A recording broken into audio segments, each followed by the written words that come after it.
How did the beef start with the East Coast?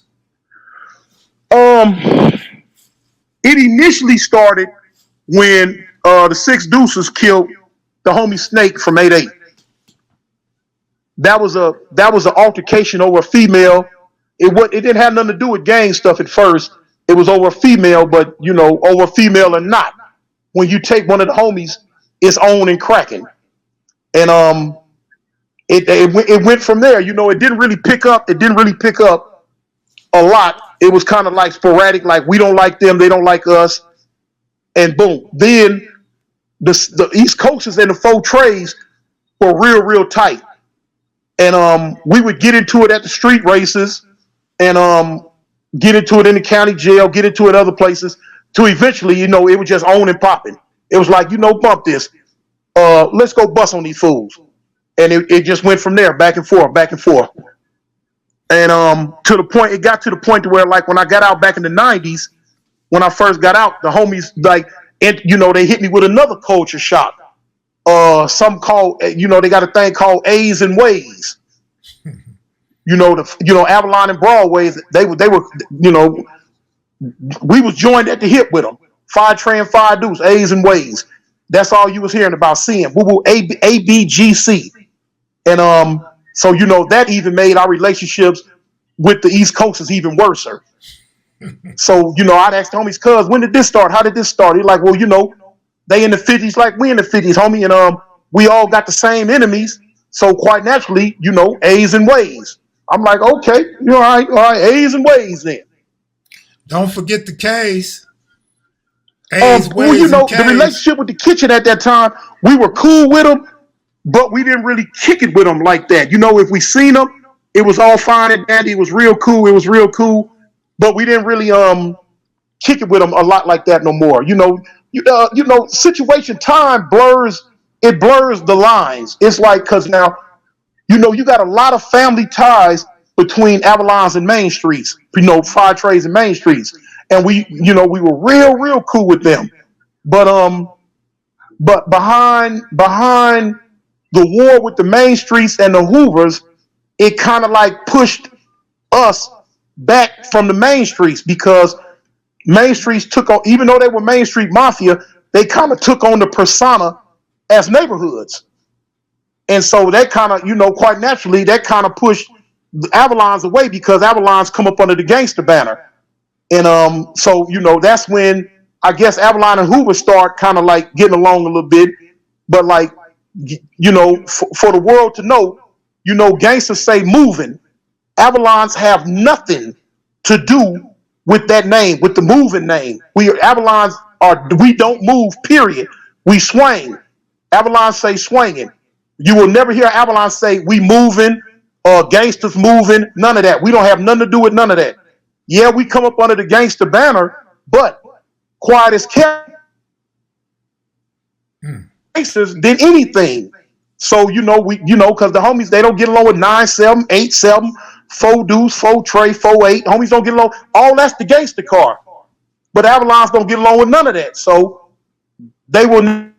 I can't hear you. Kind of went out. Oh, yeah. You had froze up. Is it true the 4 Tray started the gangster movement? Can't hear me? All right, let me know when you come back. Can you hear me now? You back. All right. Is it true the 4 Tray started the gangster movement? Yeah. A lot of people think the 8 Tray gangster started that, but it was the 4 Trays. Your cousin Mumpy said, what was your best squabble? Best fight you ever had? In jail or on the streets? He didn't say. Either one. Give me one. Oh, man. My best, okay, I could say in jail, me and Mad Dog, he rest in peace, me and Mad Dog from 6 Deuce Brim, we fought to a standstill. Probably on the street, it probably had to been, oh, man. You know what? I can't really remember a good one on the streets. I know I can't really remember a good one on the street to where it was like, even Steven. I can't really recall one of them. Man, you from them pictures, you look like a big guy. Look like you holding some dubs.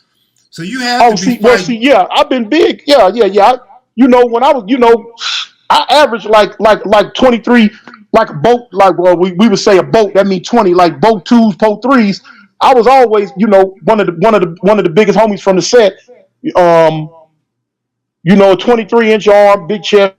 I was always in jail, so I always kept my size. Right. So that, that within itself kind of deterred a lot of physical altercations on the street. You know what I'm saying?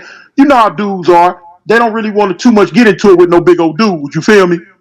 Right. But now in jail, we had some, we had some big homies. Like me and Big Rebo from Compton had almost got into it one time, and I knew that was going to be a nice one if we had to go there. Big Rebo, Monster Cody say he was the Crips Crip. Man, Big Rebo was a good dude, man. He was? Big Rebo, yeah, he was a Crips Crip. I can actually say that. Yeah, Big Rebo was a good dude, man. The homie right there was a good Crip. He was a good Crip. So I gotta ask you this: if the main streets was, in your opinion, or what you stated, kind of acting like neighborhoods when they got aggressive or whatever with the Hoovers, how y'all feel about the 4 trays and 8 trays? Because y'all cool with the 8 trays, but not the 4 trays. Well, the homies, like I say, they click tight with the 8 trays, but it ain't no love period with the 4 trays. It is what it is. It's to the point now where the word tray is there, but the love for it is not there like it used to be. You know what I'm saying? So 4 tray, because 4 trays happen to be a name that they have. Of course, when the homies say that, they don't say it like that. We got a different name for them, which really ain't needed for me to say on air like that. But yeah. But the homies, they cool with the 8 trays. I mean that is what it is.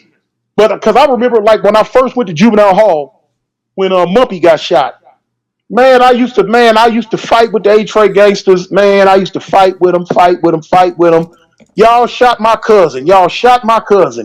And till finally other homies was coming in like, no, cuz you can't keep fighting with them. We down with them. I'm like, we down with them. Yeah. I'm like, well, they shot my cousin. Okay, but your cousin from such and such, it is what it is, cuz you can't keep fighting them. I'm like, all right, I can't keep fighting them then. All right. Was when you was in the pen, did the Blue Nose teach Swahili? Did the Blue Nose pass literature? Oh yeah. Was exercise mandatory? Yes. Okay. Oh yeah. I can't speak it as fluently. It's a trip that you asked that because me and my wife was driving yesterday, and I think we had a bottle of water. We had a bottle of water in the car, and I was driving, and I wanted the water, and I told her, "Pata mimi, bahari maji," that's give me some water. And I'm like, she looked at me like, what? I'm like, you know what that means? She was like, no, what language? I said, that's Swahili, baby. She was like, okay, well, I don't speak all that, but yeah, you know what I'm saying? We learned Swahili. We got rid of that N word, stuff like that, Right to this day, behind my teachings from prison, I don't cuss, period. You know what I'm saying? I don't use the N word, period. And stuff, yeah, exercise. And that was another thing, you know what I'm saying? Because you was gonna learn how to read if you didn't know how. You was gonna learn how to write if you didn't know how. You was gonna learn how to do your math. You know what I'm saying? It was school. You wasn't finna be stupid and be a part of this right here. We was gonna make sure that homies, had what they needed up here. You was gonna learn how to make weapons. You was gonna learn how to all that. Cause it's like, man, listen, it didn't make a difference where you put me. I was gonna make a knife.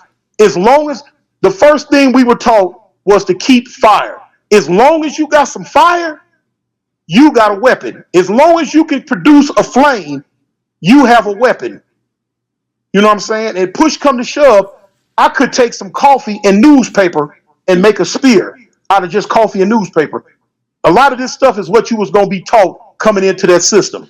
Where did you guys learn that from? Because everybody know the BGF spoke Swahili. You know, a lot of stuff that the BGF did, it trickled down to us. As you know, even though we were Crips and we were a gang, a lot of stuff that the BGF did, it did trickle down to us. You know what I'm saying? Because like the ideology of learning about self, the ideology of learning about, you know, your history in Africa and all that, you know, yeah, it come from them, but whether you're a Crip or Blood or whatever you were, you know, you get to a point where you still want to know about your history. You still want to know, you know, learn about your ancestors. You want to learn, you know, you got just black pride. You know what I'm saying? And you look at it, you look at the Mexicans. They speak Spanish. You know, them white boys in prison, they was learning German. So us as a race of people, we are, you know what I'm saying? We in America, but we don't speak our own language. We don't have our own names. None of that. So, you know, you learn that sense of pride. You know, like, well, god dang, you know, that's why a lot of homies in prison, you see them start getting these, you know, getting these different names and, you know, different monikers like that, because, okay, I don't want the white man name no more. I don't want to be called that. I want to speak the language of my ancestors. You know, not everything that those cats did prior to us was bad. You know what I'm saying? But, you know, hey, some stuff we took, some stuff we didn't. Did you ever meet Raymond Washington? No, I ain't gonna lie. I never met the homie. I would have liked to. Do you remember when you first started hearing about him?